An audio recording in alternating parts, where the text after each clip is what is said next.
بسم اللہ الرحمن الرحیم صلی اللہ علیہ محمد صلی اللہ علیہ وسلم۔ پوری دنیا کے اندر مسلمان جہاں رمضان کا ادب و احترام کرتے ہیں وہاں آخری عشرے میں مساجد کے اندر مرد اعتکاف بیٹھتے ہیں اور خواتین اپنے گھروں پہ۔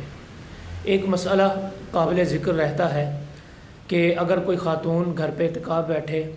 تو اکیلی ہو تو کیا اس کے پاس کوئی سو سکتا ہے کہ نہیں؟ یاد رکھیے گا، اس کے پاس اگر کوئی بچہ یا کوئی گھر کی عورت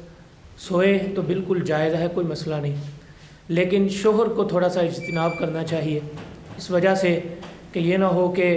اس کے پاس سوئے تو سونے کی وجہ سے اعتکاف کی جو روحانیت ہے، اعتکاف کے اندر جو اللہ تبارک و تعالیٰ کا قرب ہے اس کو حاصل کرنے میں بندہ کامیاب نہ رہے، اور اس کے ساتھ ساتھ ہو سکتا ہے ایسا فعل سرزد ہو جائے کہ جس سے اعتکاف ٹوٹ جائے۔ تو خلاصہ کلام یہ ہے کہ عورت کے پاس سونا جائز ہے، لیکن ہر اس فعل سے بچنا چاہیے جس سے روزے میں یا اعتکاف کے اندر کوئی رکاوٹ آتی ہو۔ اور دوسری بات یہ ہے کہ یہ بھی کئی لوگ پوچھتے ہیں جیسے کوئی مریض ہو یا کمر میں درد ہو تو وہ زمین پر نہیں لیٹ سکتا، تو کیا وہ چارپائی کے اوپر لیٹ سکتا ہے؟ چارپائی کے اوپر لیٹنا بالکل جائز ہے، لیکن کوشش کرنی چاہیے حتی الامکان زمین پر ہی لیٹے تاکہ